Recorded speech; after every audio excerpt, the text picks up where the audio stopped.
fans are with you, and that when you're new face freshman quarterback, highly touted. Heck, everybody was Chad Henning, throwing those bombs at Braylon Edwards. Everybody's Chad Henning, Chad Henning. You get up to be a senior, and they dump you out to the pasture, and put a slug in the back of your head. Especially because Gutierrez too was in, and everybody loved Gutierrez until Henny played a couple of games, and then everybody loved Henny. Yeah. Just like when Tom Brady was there, everybody loved Drew Henson. Yeah. It's like, why throw Tom Brady under a bus? It's Tom Brady. I mean, come on. But it wasn't Tom Brady at that time. right. Collegiate Tom Brady. It wasn't there yet. Yeah, that's the way Michigan is, and who knows? Ryan Mallett will be a senior and junior, and we'll have some new fresh recruit in who's highly touted, and Ryan Mallett has a bad game somewhere, and everybody's gonna be put in the freshman, whatever. Yeah, that is one great thing you can say about Michigan. They have a top recruit quarterback come in at least every 3 or 4 years. I mean, there's always going to be somebody at that spot, which is nice to see.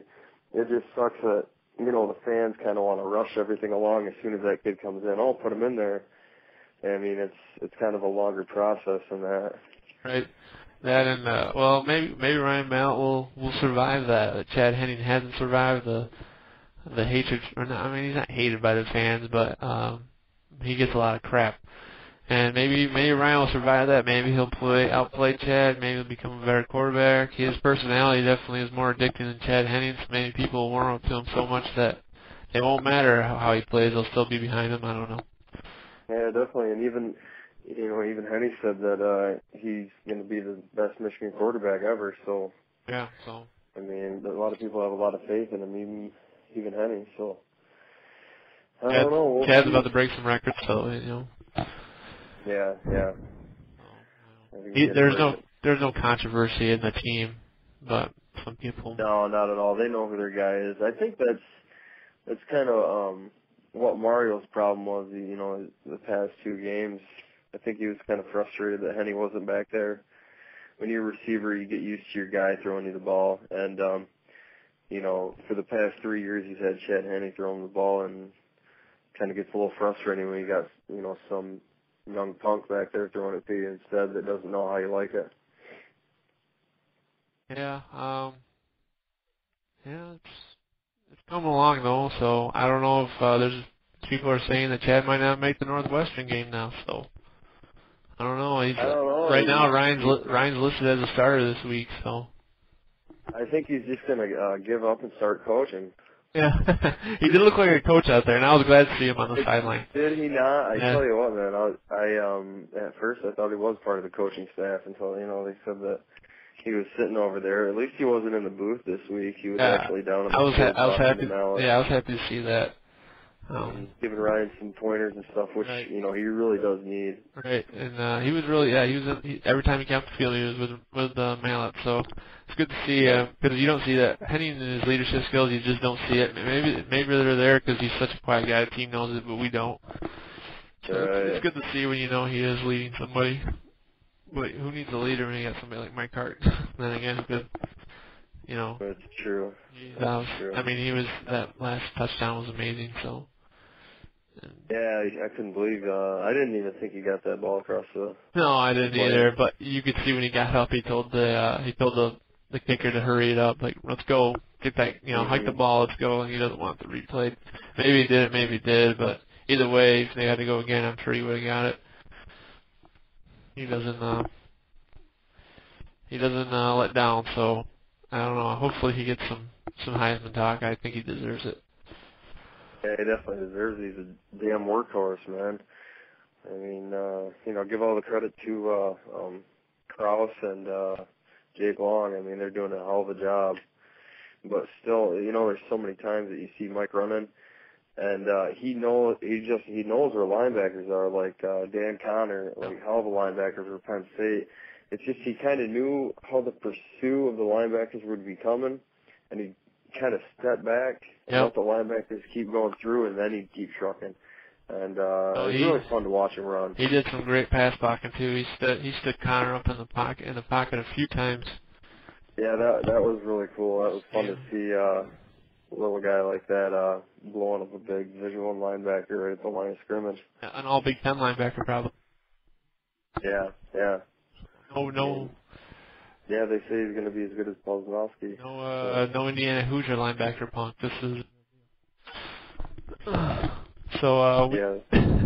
We got a question from the mailbag here from, I believe his name's Steven. His MySpace is www.myspace.com/Steven_06.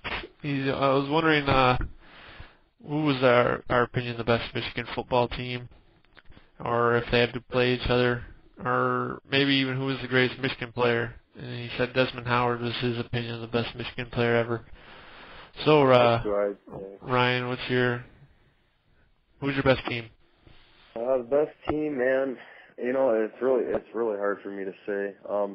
I'd have to say best team overall would have to be '97. I don't think there's any dispute there. I mean, Charles Woodson, and God, that defense was unbelievable. You know, their offense, there's a little bit more to be desired, but you know, they ran the Michigan playbook to a T perfect. I don't know how many times that year they ran, you know, play action, flag tanners to their tight end. Yeah.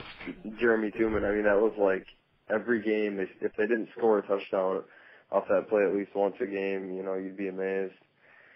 But yeah, I'd have to say '97. How about you? Yeah, I agree. I think last year's team was very good. I think maybe just a few letdowns last year stopped that team from being truly great. Because they got Alan Branch, you got Woodley, great linebacking core. David Harris is maybe one of the best linebackers ever at Michigan. May never get that credit. Leon Hall, and then the offense is of course the same as it is now. You're right, probably the '97 team. Charles Woodson win the Heisman is something that you'll never see probably again. A corner win the Heisman, and when there was a big moment to be had, he made the big moment.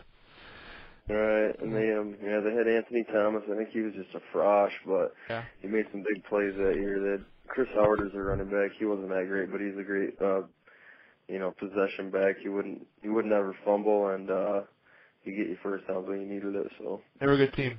Now, who's your greatest player? I'd have to say Desmond Howard.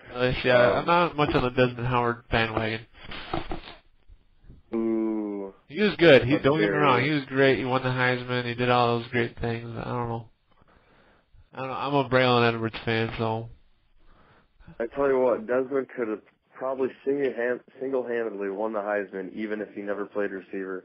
He had so many punt returns and kick returns that were just amazing. Right. I mean, you could have gave it to him on that alone. I think a lot of people were hoping Steve Preston was going to turn out to be Desmond Howard.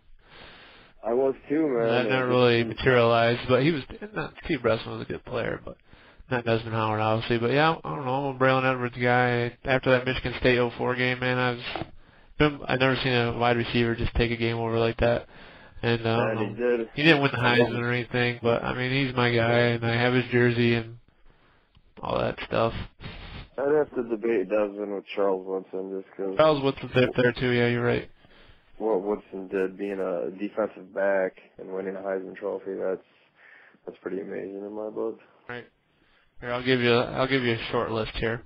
I got Braylon, number 1. If Mike Hart goes on to win the Heisman this year or gets close, I'll give him the nod at 2. I got Herman, way back in the day, who won the Heisman, I believe in the 40s, and he's my number 3. And then we got let's see here, Tom Brady. He's a great pro. I don't know how great he was for us in Michigan. He was good. Yeah, I wouldn't say he's one of the best Michigan players ever. I'd say he's one of the best players that come out of Michigan. Right. And then I got A-Train. You got 2. He's up in the record books. He's got a lot of records here.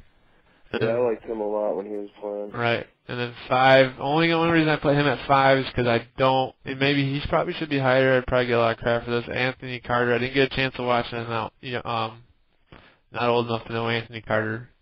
But I know he's a great wide receiver for us. And maybe the best wide receiver. I don't know. I'm sure I could hear a lot of crap for that. But Jim Harbaugh. You got Jim Harbaugh on there?